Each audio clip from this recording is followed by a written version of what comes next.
Hello,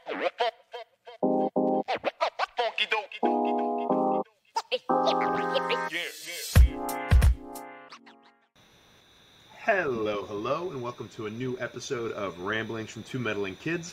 I'm Edward Hunt, joined by my fellow scientist, Mike Cunningham. And we are the Meddling Kids. And boy howdy, today is going to be a blast. Boy howdy is something I shan't allow. They're in New Mexico, they're on a ranch, there's bombs, come on, that was multiple levels. Boy howdy. Ugh, the appropriation. But we like to review movies, and today we will be reviewing Oppenheimer. For those of you joining us for the first time, welcome. It's great to have you. For those of you coming back, welcome back. What we like to do is we'll never spoil anything in the first 5 to 10 minutes. We'll give you a spoiler-free review on a scale of 0 to 5. From there, we're going to give you some background. And today, for Oppenheimer, we're changing up what we're doing a little bit when we start spoiling things.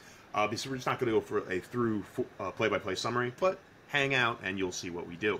But for now, Mike, 0 to 5, you ready? Yes. All right. What'd you give it? I gave it a 4, just right off the bat. I think, I did do the Barbenheimer viewing, so I did do Barbie a few hours before I did this one. And I can say, I think I liked, we talked about Barbie last week, but it was like I liked both of them in different ways. I feel like they didn't really step on each other's toes. Mm-hmm. But this one was just like, I had a little bit of trepidation just because of the fact that I really did not like Tenet. And then even Interstellar, it was one of those where just like, I was starting to feel a certain way about Christopher Nolan when it came to the science behind some of his bigger films, right? Like and it's interesting because like to start off, like I was looking at it, he had like Memento, obviously the Dark Knight trilogy, The Prestige, which is one of my favorite movies of all time. I really enjoyed the mystery behind that one. And then even Inception, even though it was like a weird concept, I think he explained it fairly well, so it was just like I was cool with that, and it was just like visually stunning. So it was just like those first 4 or 5 movies with Christopher Nolan, I really enjoyed his dedication to sci-fi and like how it can be implemented in other genres. But I just found that like I really didn't enjoy Interstellar as much. And then Tenet, I feel like it was one of those where like I think he thought it was complex, but it leaned into like conflated, or just like even he didn't understand the science behind what was going on. Yeah. I feel like I tell people this all the time. It was like the funniest thing. Well, we talked about exposition. We talked about it last week with Barbie, but it was just like because you're in a medium that is visual, the rule is to show, don't tell, right? Fine. Mm-hmm. But when it comes to these high concept sci-fi things, you do need to at least explain this to me a little bit. Maybe not all at once. It can be dispersed throughout the film, but you do need to explain the science behind this or whatever so I can understand. I can understand the stakes. I can understand what's going on. But in Tenet, when the scientist goes to explain the inversion stuff, she literally looks at the camera and says, "Don't think about it." And I was like, "Fuck." You're like, all right. So once again, I am a smooth dum-dum, openly admitted, okay? My degree is a sticker, okay? It's something I say often because I feel like it's true. I'm scared to check, but I'm pretty sure it's true. But it was like, so I may not be the smartest person, but it was like I can follow things if you walk me through it. And it was like even in this crucial moment of this film and talking about Tenet, explaining the science behind it, it was just like, don't even worry about it. Like, oh, fuck you. So it was like I really didn't like Tenet, so he was coming in on my like. Obviously, I know he's a great director. Visually, his stories are great and stuff like that. It's just like he does lose you at certain points with the science. So it's like I was coming into this one not as excited, just because of the fact that I kind of leaned away from Christopher Nolan, but it was like he definitely brought me back in. I think this was like literally a masterpiece. Sorry, that was a long-winded way to say that. Christopher Nolan is dope. But it was like, I think I had no doubt that it was going to look great, right? That's just something that he really focuses on. Like, he doesn't care about like the time, like the time limit it takes or whatever it is. He's going to get the shots he needs.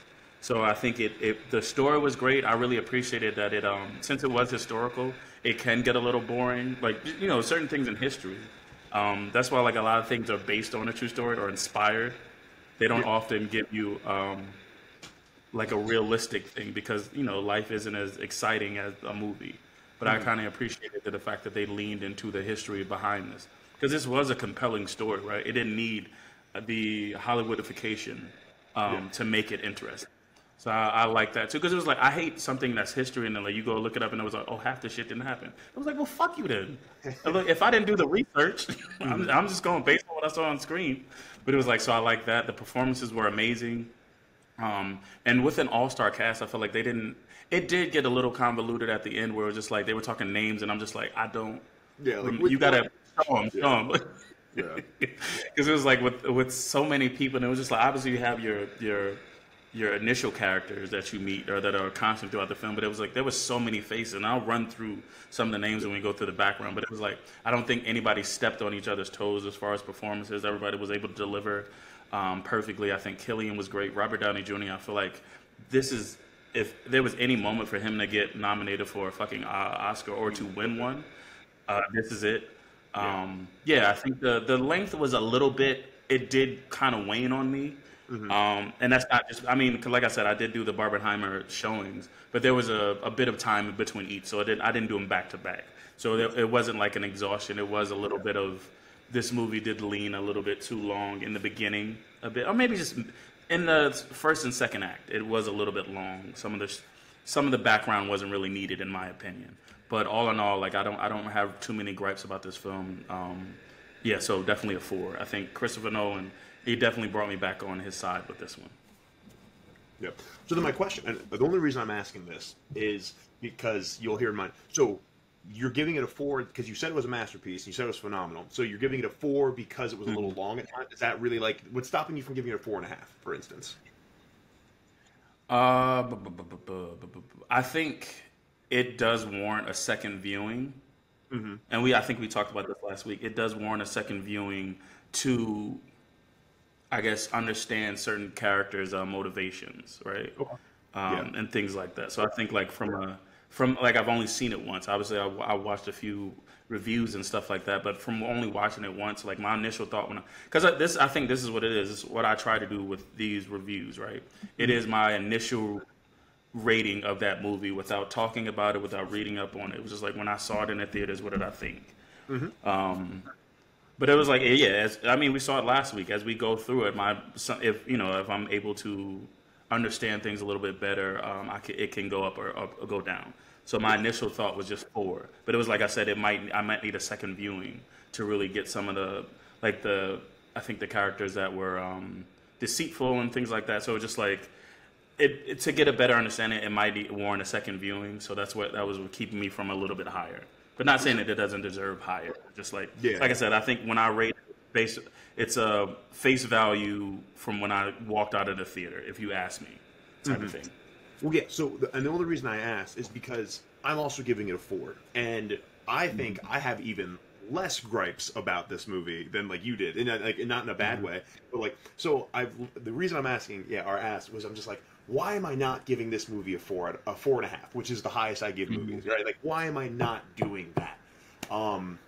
And I think, there's a few flaws in the movie, I suppose, and I'll get into that in a second. But really, you know what it is? It's just because I like The Prestige more. The Prestige is a 4.5. And I think that's what's tough too. Is just like, if I gave this, and how can I give this exactly. type of thing, right? That's really kind of where I'm at, and like because The Prestige is one of my favorite movies. Like it's like I'm trying to think of it's way up there. I love The Prestige, and that's it's one of my favorite movies because it's a legitimately good movie. Like I love Fifth Element. There's a lot of flaws with Fifth Element, but The Prestige is like legitimately phenomenal. So that's why I'm giving it a 4, because I do completely agree that performances were excellent. I thought the cinematography, the designs they had for everything was just outstanding. Cillian Murphy, good God, Cillian Murphy was so good. And then I agreed with Robert Downey Jr. Like I would absolutely, nominate Robert Downey Jr. for like best supporting, I guess, in this. I think really I was entranced from like the get go. I thought it was great, and this was a lot, and I'll talk about it later when we talk about some of our points. But like I really liked this movie, thought it was great. My complaints maybe were. There was a jarring scene or two that I'll mention later, and I was like, that scene's kind of odd. One character in particular, Emily Blunt's character, She was great, but I think like how they handled her character, you know, going through was Yeah, a so little.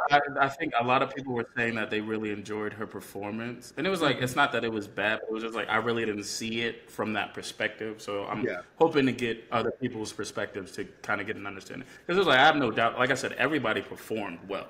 Yes. That there was no, in my opinion, even fucking Han Solo. People always talk shit about him, but Yeah. even even he did very well up against these juggernauts of actors. But it Hmm. was like as far as Emily Blunt, I guess I didn't see the. I wasn't drawn to her performance as Yep. well. Sorry. But once again, I think it's just hearing other people's opinion might sway me. But Yeah. sorry, go on.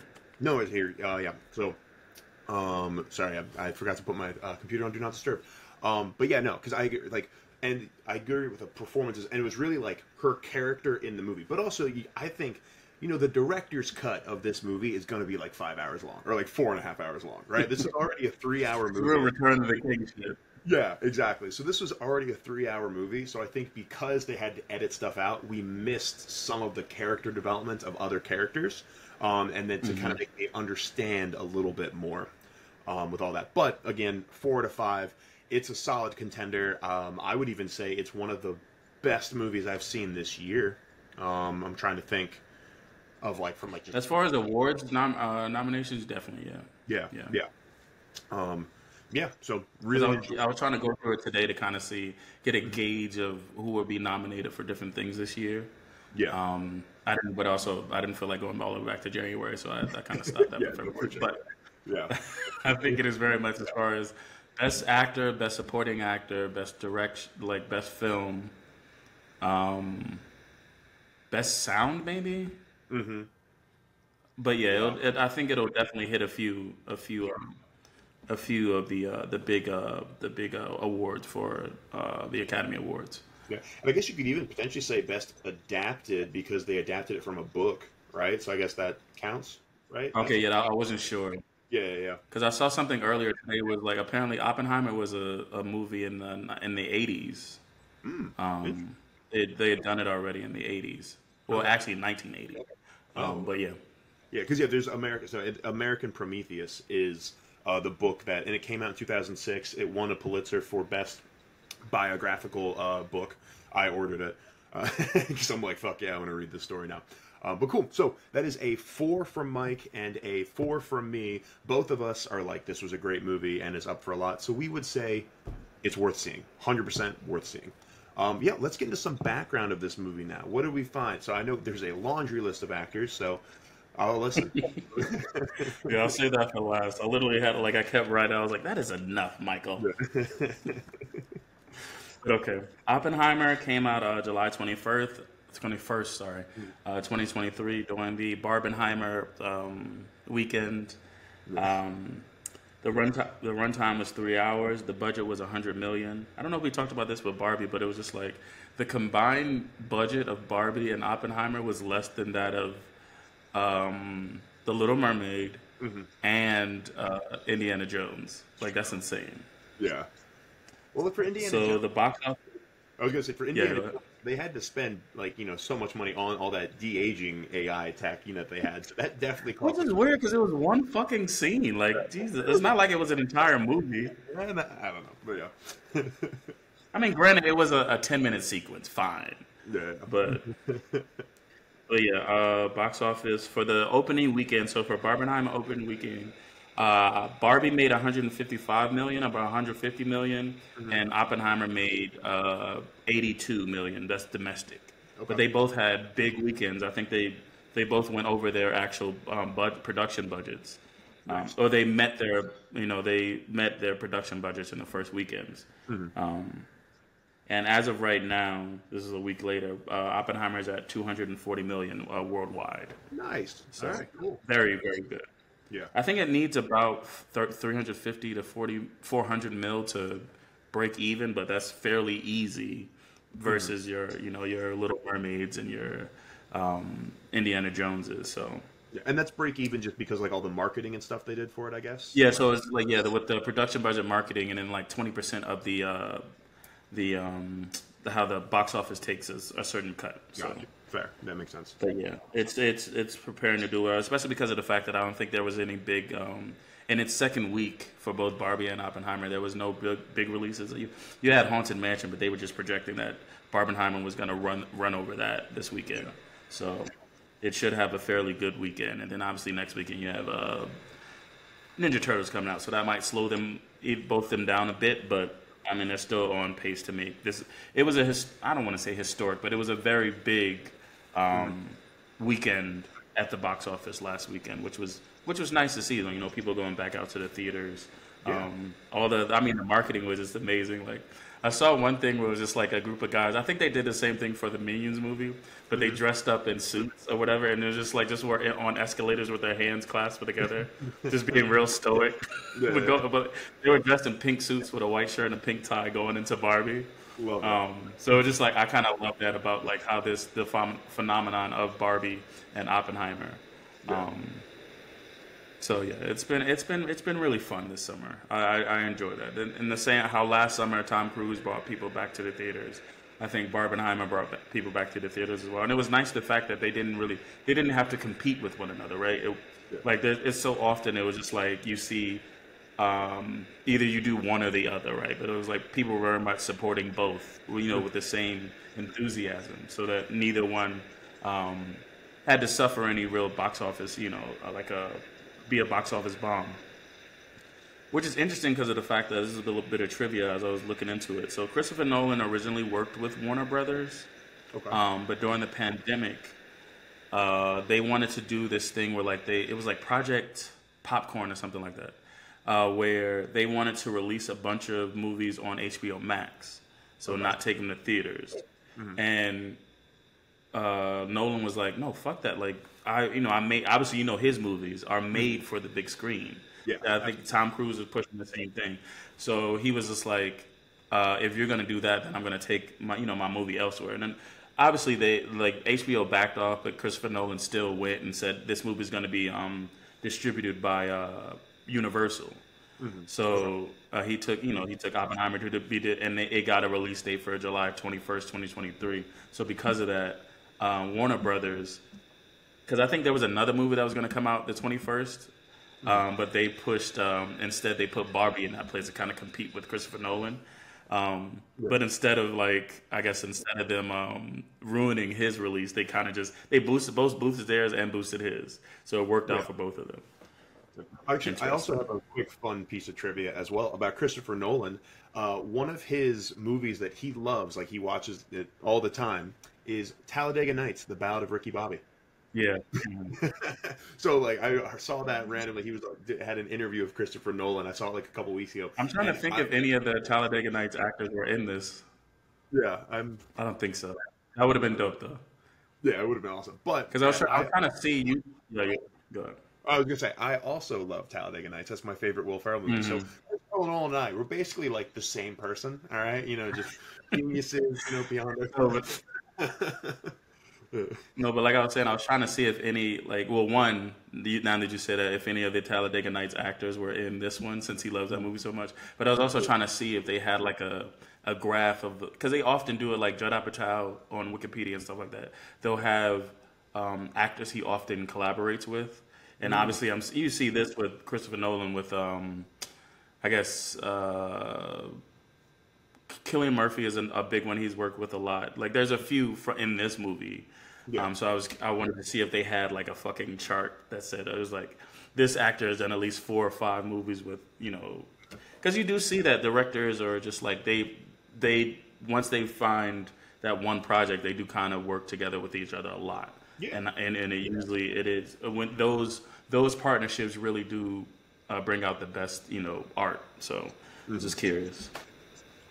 But yeah, back to the background. Oh yeah, so yeah, it made right now we're at 240 mil for Oppenheimer worldwide. The Rotten Tomatoes score is a 94 for critics and 92 for audience. Cool. So I think everybody's really loving this.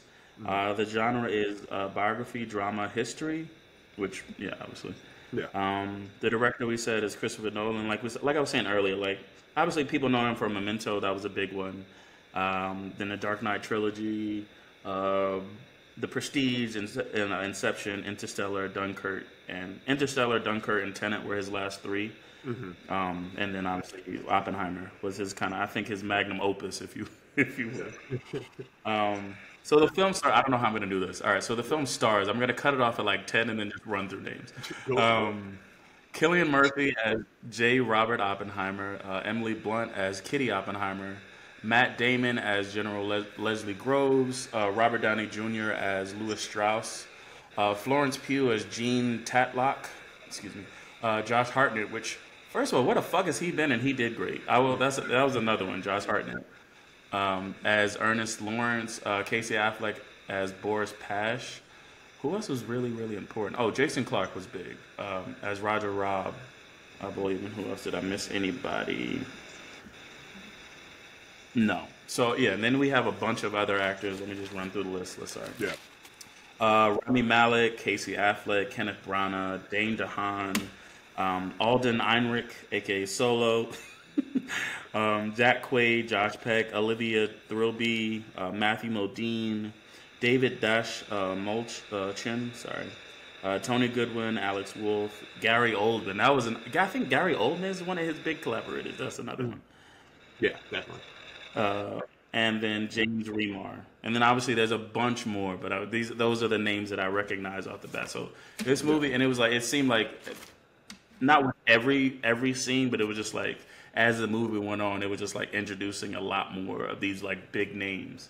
And that's what I was saying last week. It was crazy how with Barbenheimer weekend, it had at least 50 big names between the two films and their cast. So it was just like, who the fuck else is left? Like, it's just like Michael B. Jordan. That's it. That's the only person that was a guest. Yeah. There were a ton. Yeah, it was great. And like, yeah, and like you even have like Josh Peck, he was in there. I'm blanking on the guy's name, unfortunately, but Huey from The Boys was in there as another scientist too. Yeah, just across the board and everyone was good. Everyone did their part and it was fun. Yeah, so bravo. Yeah, and then the last thing I have is the tagline, "The world forever changes." Yep, so. And definitely, for sure. Cool. All right, so now a quick word from our sponsors. Still this guy. What's going on? My name is Edward Hunt. I am on the Just Be team of Compass. I'm a real estate agent here in D.C., Maryland, and Virginia. If you would like any advice on the market, or if you would like to connect with some phenomenal contractors or lenders, feel free to reach out to us anytime, and I can connect you with those people. Also, a great thing about Compass, it is a nationwide brokerage. So if you are interested in how the market is in your state, feel free to reach out to me anyway, and I can connect you with a great Compass agent as well.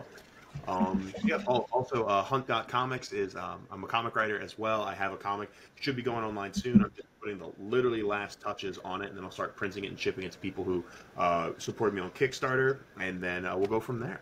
Yeah. All right. So we're changing stuff up slightly here because Oppenheimer was a 3-hour juggernaut of a movie. And so what we're going to do is Mike and I are going to talk about 3 to 5 things each that we really liked about the movie, whether it was scenes, whether it was a specific person's portrayal, etc. Then we're going to talk about like 2 to 4 things that we both did not really like as much, and then we're going to finish with like some themes and like overarching big ideas of this movie. So, Mike, would you like to start us off on what was something you really liked about this movie, whether it's a scene, a portrayal, anything? I think the first thing I'll say is I said this earlier. Mm-hmm. I think I really enjoyed Robert Downey Jr.'s performance. Mm-hmm. I think it is oftentimes that we see that actors portray a character for a long time, or they do it so well that you can't remove them from that character. And I think it's been obviously. I think Endgame was 2019 or something like that. So it's only been a few years since his removal from the MCU as Iron Man, but I think he's been trying to figure out how to remove himself from that character, right? I know he did Doolittle, which didn't do well. I haven't seen him in much else really, but I think this was a nice, like, he became. I mean, and that is acting, right? It was like the whole point where you become different characters. Like you are very much a chameleon. So I just really enjoyed his portrayal. I think he showed both the arrogance of this character, the hubris of this character, and it's still. I mean, obviously he's very intelligent. trying to do right by his country and different things like that. But still, I think it's interesting to show somebody's failures as a human being without having to spell it out. We obviously we talk about it all the time as the show don't tell. So it is that like him, I think Aldrich's character, I can't remember his name, but he was saying how like you could tell that this character that Robert Downey Jr. played was very much cared what people thought of him and his prestige, or like he was working towards being perceived as something, and any detriment to that he really took to heart. And so just like I think the last scene you see with him where just like he had this Louis Strauss had this gripe against Oppenheimer because he thought that he had said something that tarnished his name to Albert Einstein. And Aldrich Solo just says, I don't think they were talking about you because you're just not that important. And it seems like such a random thing to say, but it was like that was such a low blow to him that it really like, and you saw it on his face, but it was like then he had to open the door and address the crowd and the photographers. But it was just like I just love that acting. Like he really brought this character to life to me. And obviously it's a real person, so that you do also want to do that. You want to do that person, in honor and stuff like that. So I think that my first big thing was like we talked about, Killian did great as well, but I think the real shining star for me was the performance from Robert Downey Jr. Yeah, and completely, because even like. And just real quick before you go. Yeah. Before you go, sorry. I was just saying, somebody said this about Picasso a few years ago, but no, I'll say the same thing about Albert Einstein. Seeing him in this movie, I forget that he was in like I guess contemporary or quote unquote modern times. I don't know why I thought that man was in 18 something. Like, well, I mean, once again, not the smartest motherfucker. I'll say it. Yeah. Well, yeah, Albert Einstein. It was like I saw Albert Einstein. I was like, I didn't know this was alternate history of science fiction. Like, yeah. But I mean, I completely. But sorry, go ahead. Yeah. Robert Downey Jr. did great. It really was like because besides Iron Man, he was also Sherlock. So he was definitely like he was typecasted in a way as that like I'm a smart, I'm a smart, kind of sarcastic, quick talking guy, a bit of a playboy, a bit of like charming, etc. But that was who he was for years and years with the Marvel Universe, Sherlock Holmes, and I'm trying to think of other things. And he really like. To a T. And like, even like from looking at how he portrayed the character, like he's like this super skinny older guy, right? Like he's like from like a body perspective, he's like skinnier. You can see kind of hanging. Do you think with that little bald patch that he had on his front there, or do you think they cut his hair like that? I hope they cut his hair like that. I don't know. I haven't heard anything about either Nolan's preferences when it comes to those things, or like how much of a method actor Downey Jr. is. Yeah. I'm not sure. I'm not entirely sure. We know Robert Downey Jr. is a method actor because we've seen, Tropic Thunder. So there's that. So I mean, these, to the just to a T. How we go? I was waiting for you to catch it. I'm like, come on.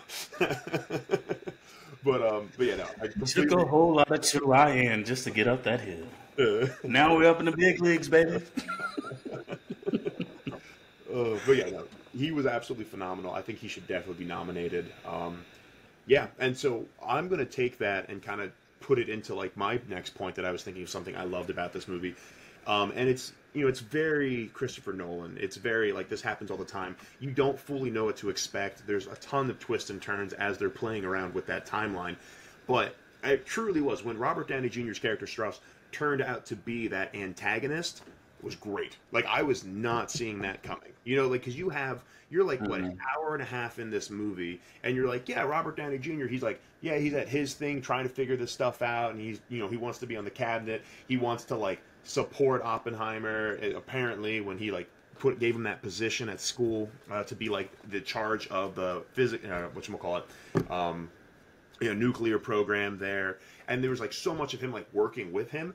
So, like, when it turns out that Robert Downey Jr.'s character, Strauss, is, like, almost the primary antagonist to Oppenheimer. Because, obviously, a lot of this movie is him building the bomb, too. But, like, when it turns out he's, an antagonist, I was like, what? Like, I was just kind of floored with not expecting that at all. And it also does a great job of showing, like, how the editing was made, everything going on.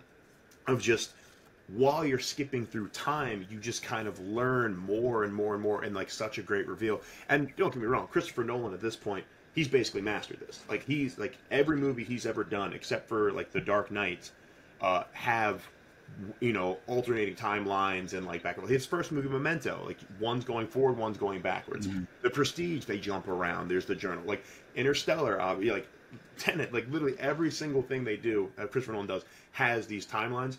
But it was done in such a great way here, and also I think here it was done in a way where it didn't feel like too much. Like I think like the Tenet, I think is a great example of like what, but like Oppenheimer, it was like the timelines and alternating timelines was done in a way that literally everyone can approach this movie and everyone can enjoy this movie. And I think it's also shown in like the audience score on like Rotten Tomatoes of like 92% of people enjoy this movie, right? That's a good sign, because like anyone and everyone can enjoy it. And like even when I was at the theater, because I saw it a week later, I saw it yesterday. There were still a ton of people in that theater, right? It wasn't like packed. Like there was like a seat in between, but there was like, so there'd be like a seat in between each group, but there was a ton of people in that movie of all different walks of life, and everyone I think really enjoyed that movie. So I think that was very masterfully done of the alternating timelines and like to make it still have these big reveals. That's mine. Mike, what else you got? What are you thinking? I was gonna. So yeah, my second thing was just the Trinity project. The actual explosion. Obviously, it was something you were waiting for. That was a whole thing, the whole build up. But I think even though we were expecting it, even though like it was building up to this, it was still even more incredible than I could have imagined. Just like visually, and I think he talked about the reason why he wanted to do it practically versus CGI, and it's because of the fact that oftentimes, especially with, and I didn't realize it, but especially with fire, and I mean we've seen it with like certain VFX and the de-aging stuff, or shit from like Marvel and things like that, where it's like CGI really takes you out of the movie. But I didn't realize they really don't do fire well either. It is very much was like you're not, that it's fake, so it doesn't really. I mean, obviously it's still a movie, so there's some sense of urgency and fear. I think the reason, So you're telling me Christopher Nolan dropped a nuclear bomb to make this movie? That's what you're saying? I think he got damn as close as the you said practice as the Geneva Convention would allow. Right, Christopher Nolan. Can you imagine? So it's just like he's in the board. He's like, I know this movie we got to do. I'm doing this practically. Give me a fucking nuke. He's like, you're not using them, and they're just sitting in a warehouse. They're just in submarines outside of Russia, y'all. Come on, just give me one. That's fine. I just need to film it. Yeah. But yeah, just that scene was just like amazing. The only thing I wished it was like seeing it in like 40x or something like that, where like you got the heat that came off of it. Could you imagine? Just not like I didn't want to evaporate. You got a 40x. You're it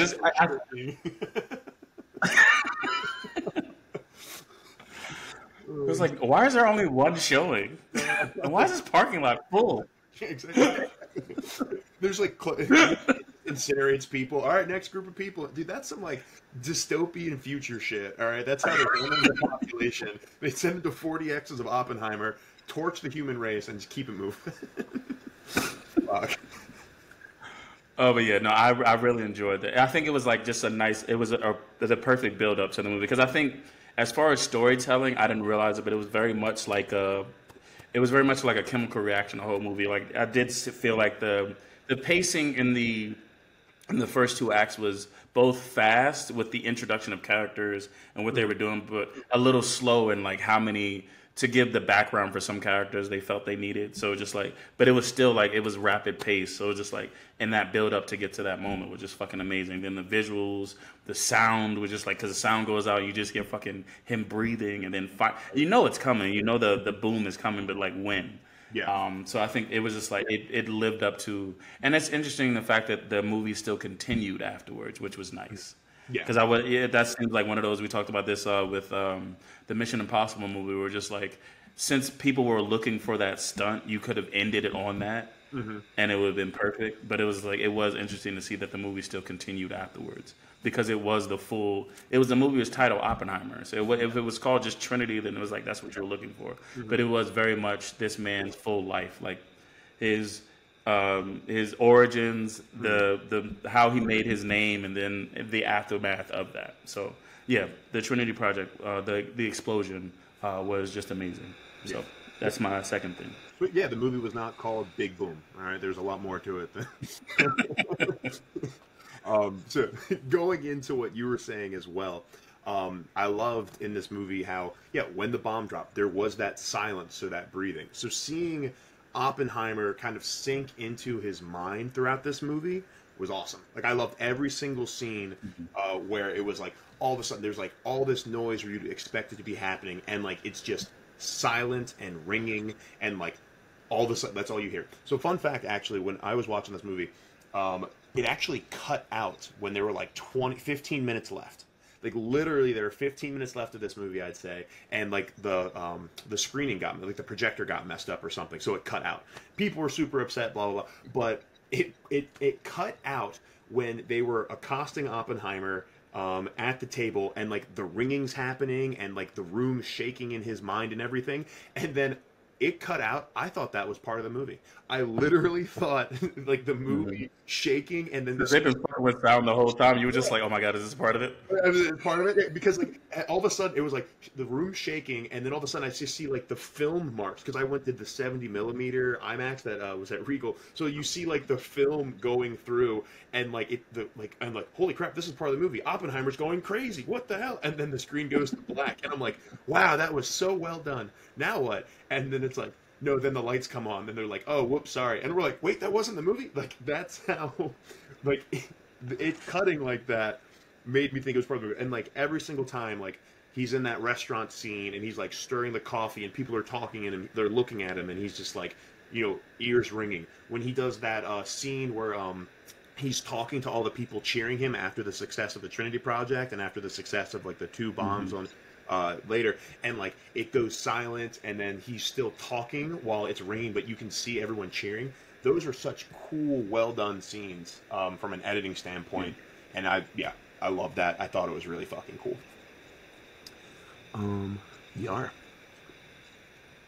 Yeah. Oh, and then even too, so with that too, I'm just going to touch into like of him sinking in his mind, like, and even in the beginning when he couldn't sleep and he would like close his eyes and see atoms like kind of moving and like moving around, flashing around. I thought all of that was really cool, and I think so. Just seeing like it did a great job of letting you see inside Oppenheimer's mind while the movie was going on, while everything was happening. So that's my second point as well. Okay. And for some of these, everybody, Mike and I make this list without consulting each other, so there will be times where we might have had the same thing, because we're both really cool, awesome people, and really nice and friendly, and assets to our communities and neighborhoods. So there's a lot of overlap here. Okay. Yeah, so my third thing that I really enjoyed, or just scenes, I did enjoy the the hearing scene and the hearings between Oppenheimer and Louis Strauss. I think I've always enjoyed it, and I think I talked about this right after the film, where we're just like, I've always enjoyed a courtroom scene. Yeah. Like, courtroom scenes can be some of the best written scenes in all of cinema, just because it is very much, they have to be written well and performed just as well, right? You don't have you can think about, what is it, what movie is that with You Can't Handle the Truth or something like that. Yeah. There's so many great scenes. Oh, or a fucking what's his name from Matthew McConaughey and Samuel Jackson, Sandra Bullock. I can't remember the name of the movie, but it was like back in the 90s or something like that. But like, anyway, courtroom scenes are some of my favorite scenes to. I just need to make this image because I made a big faux pas. Sorry, that's A Few Good Men with Jack Nicholson. Al Pacino also has phenomenal courtroom scenes, but You Can't Handle the Truth with Jack Nicholson. Yeah. Don't yell at me. Too bad. Yes. Yeah, and then I can't remember the name of the A Time to Kill. I believe is the one with Matthew McConaughey. But it was just like, I've always enjoyed courtroom dramas, just because of the fact that they have to be both written and acted very well to really give you the tension in those scenes. So I really enjoyed how, obviously it wasn't as tense for Louis Strauss until that end, with kind of you that villain turn, and you just kind of see the introduction of him like just having this spite and ire for Oppenheimer after the Albert Einstein encounter, and then like him being slighted in different encounters after the Trinity test. And you just saw him building to this anger. So, like you said, I think that Louis Strauss or Robert Downey Jr.'s character's arc into quote unquote the antagonist or into the villain was very interesting towards the end. Because, like I said, I think after the bomb exploding or that test bomb, and then you find out that they, obviously they actually used them in real life. That could have been the end of the movie, but I think this ended very well, and kind of the consequences of. And I think that was the biggest thing, like the consequences of man's actions on the earth, the consequences of science and different things like that, or just invention. But yeah, I really enjoyed the court scenes with in that interrogation room with Oppenheimer and the guys they were just trying to revoke his clearance or something like that. Yep. I think it was just compelling. It's just compelling because it was also seeing you're seeing Oppenheimer as a man, just like. He's been racked with guilt since that breathing scene during the testing. He's been racked with guilt about what he's created, his life's work, and what it actually means to the world. Yeah, I think he created it for prevention, but it was utilized for some other nefarious reasons. So like he's been racked with guilt even after he had the interaction with Truman, I believe, and he just goes, "The call. It was my call. You had nothing to do with it. That's not on you." Yeah. And then like. Oppenheimer still feels some type of way, and Truman's like, "Get this punk ass out of here!" I can't remember what he called him. He's like, "Get that crybaby, or make sure that crybaby doesn't come." Yeah, crybaby. That's what it was. Yeah, crybaby. Yeah. Which I mean, honestly, I will say like Oppenheimer did make it, but like Truman was the one that said, "Yo, drop the bomb." So like, if anyone, you look at that, like, yeah, this dude made it, but like this man was the one who said, "Do it." Yeah. But yeah, so in those scenes and his a little hearing, you do see him not fighting back. Because obviously you knew his intentions. Mainly, a lot of it had to do with his connections to communism and stuff like that. But it was just like you could just see him defeated because of the fact that he is haunted by his participation, if you will, in what happened. With at the end of World War II. So, I just really enjoyed those hearing scenes. And then it was a nice way to cap off the film after they finally do the test. Yeah, nice. Yeah, I'm gonna go with the historical significance of this movie was phenomenal, and also I knew the name Oppenheimer. I knew Oppenheimer was like in charge of the Los Alamos project.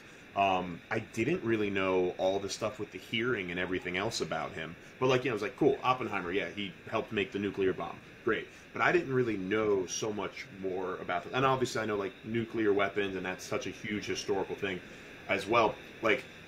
This movie did a great job of being like, hey, there's kind of mutual destruction when we explore these weapons, but it wasn't like preachy about it. It wasn't like, it wasn't like nukes are bad, get rid of them. It was like hey, look, this is the man who invented this, or helped invent like one of the most significant inventions ever, like literally ever. And then to have it made, portrayed in such a way where it didn't come off as preachy, it didn't come off as anything but just solely entertaining to like watch and like make me want to learn more was really great. And that's why I said like it's based off the book American Prometheus, and it came out in 2006. I ordered it yesterday right after watching the movie. I'm like, and I'm ordering this book to read it because I'm very excited to read it. So the fact that I love learning in general, so I guess there might be some bias in that, but I actually don't really go that in depth in biographies. But from there, the movie made me want to learn more about this entire situation and, learn more about Oppenheimer and then get more from it. So there's always something to be said for that. Like, if I just watched a 3-hour movie and I'm left wanting more, okay, cool. You did something right there. You did something right, I would say. Yeah. Just to kind of piggyback off that, my last point was actually that it kept to history. And I say that just because, like I said it earlier, it was just like, a lot of things are based on or inspired by, but that you get Hollywood having free range to tell the story how they want to, add in elements or things like that. But I think I appreciated the fact that like this was very much a history lesson, Mm-hmm. which can be boring. It's like that's why they add those elements to kind of make it more entertaining. But it was just like, no, this story was entertaining in itself, Yep. right? It was just like the with the hearings and the espionage and the spies and the communism and just different things on, you know, this story was compelling in its own, and I think I appreciated them sticking to that and not making it this spectacle or something like that. So I agree with like it kind of like being historical and like leaning into the history. Yeah. Yeah. And yeah, and my last point, honestly, that end scene, like the end scene when Oppenheimer's talking with Albert Yes. Einstein was great. And like the fact that like there was such like just a great parallel of like Einstein telling Oppenheimer is like, remember when you presented me an award, but you said, you know, it wasn't really for me anymore, it was for you, because what Albert Einstein did was since he'd made that one discovery, the rest of them were then able to flourish and learn so much more about the topic than Albert Einstein ever knew of quantum physics. And it's the same of like Oppenheimer, like yes, he made like he was in charge of making that nuclear bomb and it's credited to him, but like once he made it, everything else, like you have like Teller making the hydrogen bomb and like everyone else doing so much more with this than even Oppenheimer really realized. And then to have it be like, you know, eventually they'll give you an award, they'll give you a medal, and like it splashes to the forward, you know, the front, you know, to the future where like Oppenheimer does get the medal and everything. Which, you know, happened in history. That was like the presidential kind of like pardoning of sorts of like, you know, giving a medal to a scientist. I can't remember. I'm blanking on what it's called, but that was such a cool scene. And then to have him like, oh no, the world's already changed. So then just like the world just kind of burning on the outside, you know, like the atmosphere burning from all the nuclear weapons, and then boom, cut. Just, oh, oh, really good. So I think we Yeah. kind of, oh yeah, no. Sorry, anything you want to add with that, Mike? No, no, no. I agree with everything. Yeah, everything. I think that final shot, because it is the I have that in one of my themes, is the consequences of invention, right? Where it's just like this is your intention for this or whatever. And I think we've seen this constantly, not even just in history, but often portrayed in film and television and stuff like that. It was just like scientists, like the desire for education or innovation or something that leads more to more tragedy than triumph in a way. Yeah. And this is obviously this is an actual depiction of that, where it's just like, yeah, he was just trying to. If this was a prevention tactic, right? He never expected it to be used, but yeah, him introducing the world to this, introduced the world to the hydrogen bomb and other nuclear warfare and stuff like that. So it was just like this was just the gateway. This was just the the catalyst for something even bigger, which means you. And it says it in the trailer. You were the man that introduced them to their destruction in a way. So yeah, I think that final scene was just like it is, like you said. The movie started out with him closing his eyes and how he saw the world, and then the end of it is just like shit. What else have I created? Yeah. But yeah, Yeah, I I agree. become death, destroyer of worlds, baby. But yeah, so now we're going to get into a few things that we didn't like as much about this movie. So, Mike, would you like to start, or you want me to start on this one? You can start. Go All ahead. right, cool. Nothing. Movie was great. 5 out of 5. No, okay. So, I will say, I mentioned an odd scene. There is a scene when they're at the conference, and so Oppenheimer's first wife, Jean, who was even more involved with the Communist Party, I think they had some really cool scenes together. I don't think. I think I've heard other people say maybe some parts were gratuitous, but for the most part, I didn't find anything she did gratuitous except for when they're in the conference room and it like fades to like they go around Oppenheimer when they're talking about his relationship with Jean, and like Oppenheimer's naked, and I was like, oh cool, yeah, Oppenheimer's naked because it's supposed to symbolize like that they're exposing everything about him, so he's naked and unprotected, and then all of a sudden he's fucking Jean in this conference room while Jean looks at Kitty, and I was like, I get what you're going for. I get what they're going for of being like that's something that Kitty has to live with, the fact that Oppenheimer did cheat on her. But at the same time, I was like, that scene felt out of place to me and felt a little like that scene almost felt like a little too much and kind of unneeded. But like all the other, Jean was naked at other parts and like she was topless. But like her and Oppenheimer when they're both naked, talking, smoking cigarettes, I'm like, that makes sense. Like when you after having sex with people, sometimes you both sit naked and talk. I've been there. So like that seemed very natural, but it was that scene because I've heard complaints about that scene, but that scene of them having sex in the press conference room while she's looking at Kitty, that was like I didn't really need that one as much, or that one felt a little Yeah. jarring. It took me out of the movie a little bit.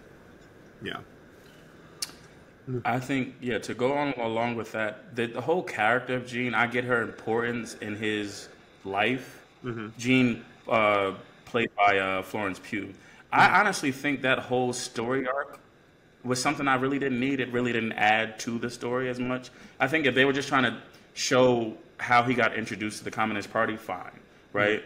That's what it is. I think it was between both Gene and his brother Frank got him that introduction to those parties and those people that ended up being kind of like that's what they were questioning him about. Even before they hired him to run the Manhattan Project, and in the hearing, it had to do with his ties to the Communist Party. So I guess I get in that sense, I get why her like Florence Pugh's or Jean's storyline was there, but it really didn't seem to add to anything except for the fact that I guess he was a womanizer, and and he cheated on his wife. But it was like outside of that, you could have just shown him at this party, left off because it was like yes, he has sex with her a few times. They do have some conversations, but you could definitely say he was more smitten with her than she was with him. And then she dies. She's not in the movie anymore. Yeah. But it was like it really didn't. I think a bit of it was possibly I think he named the Trinity after her. I think that's what I read or something like that. Okay. But other than that, I feel like her story, like at least how they depicted it in the film, wasn't really necessary. Like I can get from a historic standpoint why it's significant, but as far as like this movie, you could have left those scenes out. Really, it didn't really add to anything. To me, it's just my opinion. That was one of the. I disagree, which is great. Which is also why I wanted to have it. Yeah. So with Gene, for me, that's his first wife. Like, so it was his first wife. So it shows his like womanizing. I don't think they were together. No, that was his first wife. They were married. No, I think they were just. I think they were just romantically involved. Like, I don't think they were actually met. Okay. So yeah. So maybe then. Okay. So I know his. So what's her name? Emily Blunt's character was married prior. Yes. Yeah. I don't think he. Okay. Yeah, it was, or a common law. It was like a common law marriage with her and the guy that they met at that party. But I don't think Oppenheimer and Gene were actually married. Okay, cool, interesting. So like I said, I think her involvement was just to show that he did have ties to the Communist Party, and like she was a part of like both of them actually, both Gene and Kitty were a part of the Communist Party at one point. So I think maybe that's why they introduced. And obviously, Gene is an important part of his life. I do get that, but I don't think it really added to whatever story they were trying to tell in this way, right?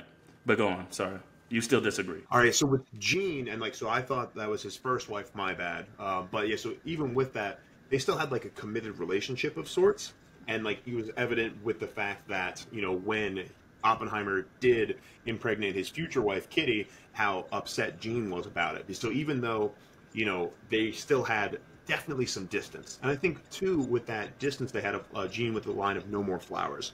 So the "No more flowers" to me screams that Oppenheimer probably didn't pay that much attention to Gene at times because he was focused on his work. And I am kind of like, this wasn't shown. This is just kind of my assumption.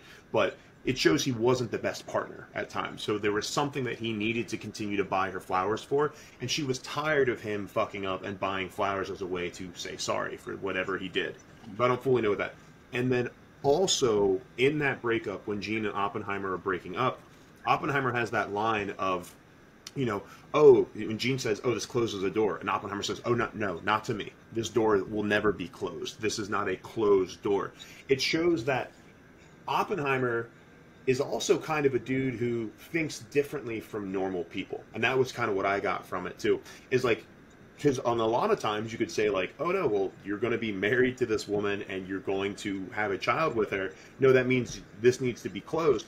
And like you kind of continue on. But like Oppenheimer was a guy who didn't think like everyone else. So I think having that other relationship with Gene allowed us to explore more of Oppenheimer's character and see everything and how important that was. And then even shown by the fact that when he does eventually decide, no, I need to cut this off because of everything else, you get that emotional reaction from Oppenheimer of he's distraught because Jean killed herself, where it's like, okay, no, so Oppenheimer really did care about this woman. Sure, yes, Oppenheimer was a womanizer and couldn't be trusted with other things, but you see that in his own different way he did care. And since Oppenheimer was a genius, geniuses think about the world differently, I'd say. So that was, to me, of that relationship with Gene, kind of what I got from it. So I got the opposite. I felt that Oppenheimer was more invested in their relationship, talking about Gene, than Gene. I think that's why he went off with and ended up with Kitty, because of the fact that I didn't read him getting her flowers as him constantly fucking up and needing to like redeem himself. I saw it as him being a romantic and her not being able to reciprocate that. So just like, I think that's why he went off. Once again, this is just how I read it. I read it as he went off with Kitty because of the fact that Jean wasn't, she couldn't, like, yeah, if they kept it physical, that's fine. But it was just like anything more she couldn't do. So even when like, I think that's what it showed her really like when he did cut it off, I think her reaction was confusion just because of the fact that it was like, she saw it coming obviously because of the fact that she couldn't give him what she wanted, but that doesn't mean she wanted him to go away type of thing. So I read it in the opposite direction. Yeah. And then obviously I think that's why it made sense for him to feel some type of way about her passing, is because of the fact that he did have that love for her. And it was shown. I think that like I said, I think that's just how I read the whole "stop bringing me flowers" and stuff like that. I think it was showing him being that romantic, and since he couldn't get that reciprocation from Jean, he went and found somebody who would return it in a way. Well, but that's, like I said, I think we just read it differently. Yeah. Well, because I think with that too, with Oppenheimer, of like, he was a romantic. He did really care about Jean, but like he also was a womanizer and like cared about like Kitty and other people too. And I think like if he didn't get Kitty pregnant, he probably wouldn't have married her. You know, I think like the reason he married Kitty was because she got pregnant. It based on what I saw in the movie. Because then also like there was that scene too where something's going on because Oppenheimer found Jean, and then she was like, "Oh, so you're finally seeing me," or something like that. And then literally as soon as she says that, Oppenheimer then runs off to like go hang out with the scientist buddies because they were like learning about stuff. So I think there was something of that going on too, from what I saw. But yeah, cool. All right, next. Okay. Yeah. Next, I'm thinking another thing I didn't fully like was how they did kind of handle Kitty's character, Emily Blunt's character. Emily Blunt herself did a phenomenal job acting. But when I was looking at her character, like literally she did a great job in the hearing, and I think that's where people especially are talking about like her, phenomenal portrayal is when she was in the hearing defending Oppenheimer. Hell yeah, she kicked ass. But like almost every single time up to that point, there was that scene, and then when she found Oppenheimer in the woods after Kitty killed herself, and she was like, people rely on you, you need to get up, like you need to do this. There was like that scene, the hearing scene, and then like some light stuff of like taking the laundry, I guess. But like other than that, she just kind of drank a lot, wasn't a good mother, and like was kind of like not that. I don't think it was like her as a character before. She wasn't the most likable character until the end, and like you kind of see that. So then like to see that shift, or to her like transition into like this like badass on his side, I'm like, where were you like for like the entire first part when like you were drinking while like your kid was crying, and where were you for this other part? Like so much of that, like by the end it was almost too little too late for me to kind of like care and like to like her character even more, because I was just seeing you be, and like maybe in the director's cut, that's what I'm saying, like there's a lot more of like their relationship and that building and that connection they have in that, and they had to edit it down to 3 hours. But that was a complaint I had about that character. I agree, because it was like I did see a lot of people, especially within that interrogation scene, where like that was her moment of triumph, but it was like I didn't see it as that. Now I will say I think she did handle like early on because obviously she started drinking. That was her. I think that was her thing. They did say like after a while, like it was just like she was known for her parties and stuff like that. But I think after their first kid, I think she was portraying postpartum, which was I was understandable, right? That you did see that when they took the kid, Oppenheimer comes home, the kid is crying, and Kitty is just in the kitchen drinking. She's already drunk, right? And she's like, you can definitely see like her suffering from something and like that's what both of them in a way, they were bad parents. Were like Oppenheimer, they take the kid to somebody else because he can't take care of it. Yeah, that he can't take care of the kid, and he sees that she can't either.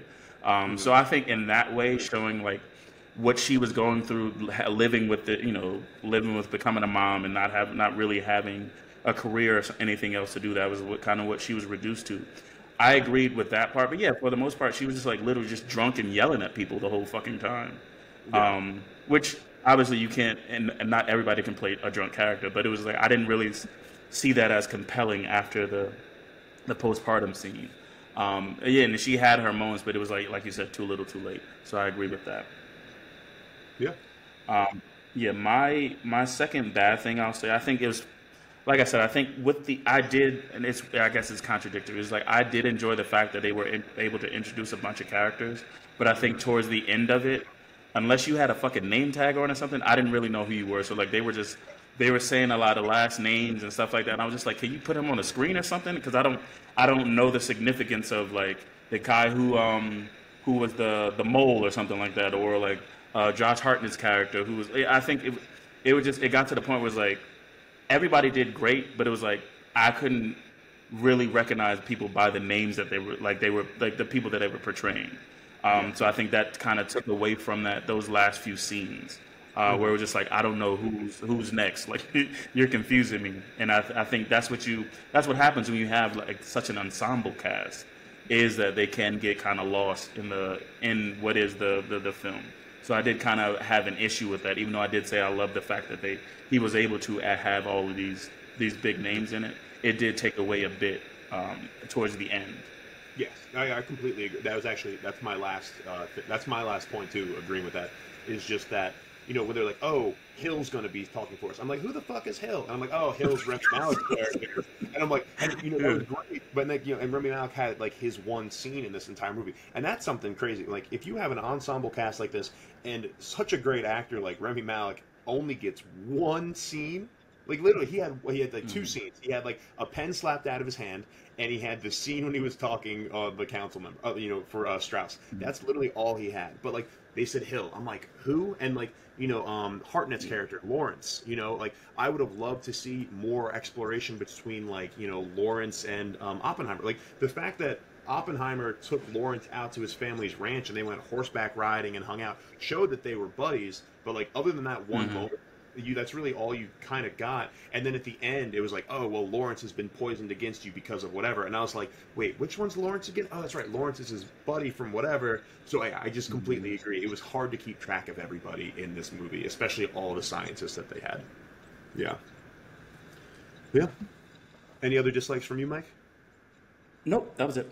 Perfect. Okay, so for the last part, we're just both going to talk potentially a little bit about theme. I know, Mike, you kind of said a little bit, so I'd love for you to just kind of pick up what you were talking about before of like inventions not necessarily being used for what you thought of. Yeah, I think it's just like this. That is like the human condition, right? This aspiration beyond yourself, right? So it is that need to go to space. It is that need to like literally just like innovate.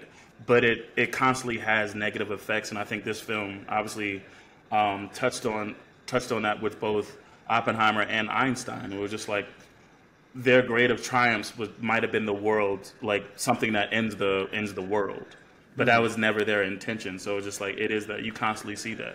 Like so many, there's so many movies where just like the scientists are trying to. I mean, look at what is it, Resident Evil or some shit like that. Obviously, that's sci-fi, not real, but it was like so many instances like that where it's just like you're just looking for a cure for something or something like that, and then there's like you just introduce this virus into the world, or like you blow up the world or something like that. So it's just like that is those are obviously satirical and fictional examples, but I think this movie, I think that's what the beauty of it being historical is, the fact that it's constantly like that, where it's just like your intentions might be great, but you don't know the next person's use of what you created. And like you said, we talked about that final scene, him sitting there, scene was just like, actually that final scene was before he even started the Manhattan Project. And but he saw the possibilities.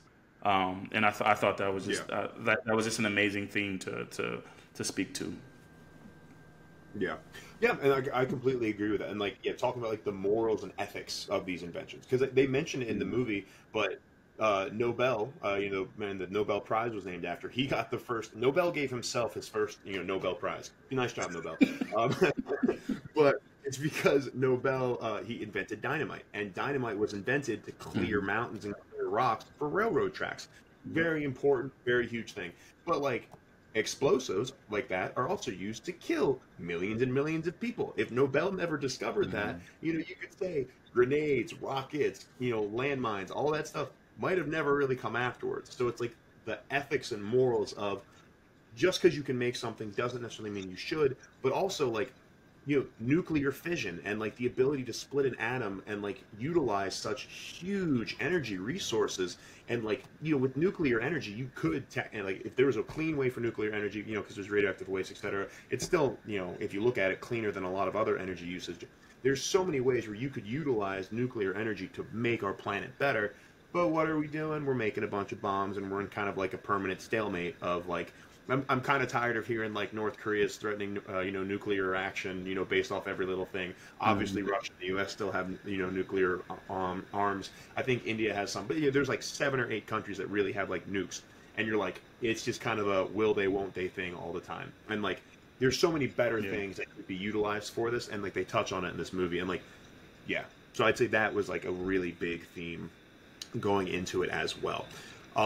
So that was kind of me agreeing. And then also just seeing like obsession. Like something I'm always fascinated with is like seeing like really successful, smart people and just seeing like how obsessed they are with what they're doing. I just find that fascinating. And like, so seeing like Oppenheimer with his obsession, I thought was really cool because it's like obsession so often obsession has like kind of a negative connotation, but like some of the most important things that were ever made happen because that person's like obsessed with whatever it is they're making. Like some of the best writers are obsessed with writing. Some of the best scientists are obsessed with whatever they're doing. And like, yes, obviously you should have a balance in your life and you should be able to like, it's not all about one thing. You don't want to neglect relationships that you have with other people or like loved ones, etc. But obsession as a whole doesn't have to be a bad thing because there's so many great things that have resulted because of obsession, like the nuclear bomb. Wait a second. Yeah. Anything else on your end, Mike? I thought about the theme of like redemption, and kind of the latter portion of the film. Act 3 was just him. Obviously, after when like you said, when he was giving that speech after they dropped the bombs on Japan, and it's a triumph for the people in the room, but he's like sitting there and seeing the destruction of what he's created. So like the latter portion of his life was trying to gain some type of redemption, relieve himself of the guilt. And it is that I think so many people were just saying, it was just like, do you think, like that's what Kitty was saying. She was like, do you think you not fighting for yourself in these hearings is going to redeem you for what you felt you've done? And it is that way. It's just like when it comes to redemption, what is the path we take, and how do we truly become redeemed? It was like, do you just forgive yourself, or do you look for forgiveness for the people you felt you've wronged? Yeah. And I felt that was interesting too, because it was just like at the end of the day, like he couldn't do anything but try to stop the next man from creating the next big bomb or something like that. But even with that, it was just like, can you really? Yeah. Like.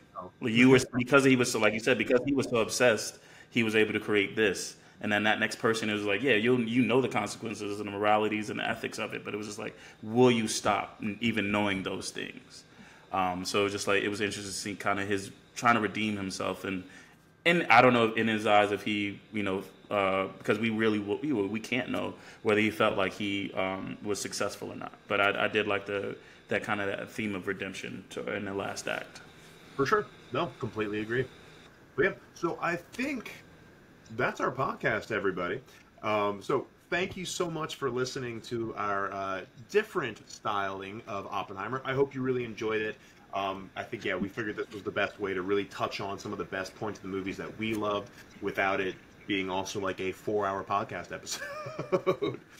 But something we always like to do here at the end is take a look at our original rankings. Mike, you gave it a 4 out of 5. Are you thinking you're going to keep it, or are you going to change it? I'm going to keep it, but simply because of the fact that like you said earlier, it was just like I like The Prestige a lot more than this. I feel Yeah. like that has a, like I've watched and I will continue to watch The Prestige like just because type of thing. Mhm. So I don't know how how you rank things or whatever, but it was just like I rank The Prestige higher than this one. Yeah. So not saying it is bad, but it was just like I think most of Christopher Nolan's movies honestly are between 3.5 and 4.5 for me, regardless. So, Yeah. but yeah, I liked. I no, I hadn't. We talked about my gripes with the film, which weren't that many and weren't that really really deep to take away from it. But I'm gonna stick with the 4. Nice. Yeah. For me, I also gave it a 4 at first, and I am going to change it. I'm giving it a 4.25 because I think it's better than some of the 4s that we've talked about, but it's not as good as some of the 4.5s we've talked about. But gosh, this was a great movie. So I was very happy with this movie and very glad that I saw it. But yeah, so again, thank you so much for listening, everybody. We are the Meddling Kids. If you'd like to reach out to us, you can find us at 2meddlingkids on Twitter and Instagram. If you'd like to email us, it is 2meddlingkids@gmail.com. We'd love to hear from you. Mike, how can they reach out to you? On Instagram at Days from Legendary. Excellent. And if you'd like to reach out to me, I am at EdHunt77 on Twitter and Instagram, and my comic handle is hunt.comics on Instagram. So I'd love to see y'all in all of them. All right. Until next time, everybody, we'll be back next week with a brand new movie. See you then. Bye.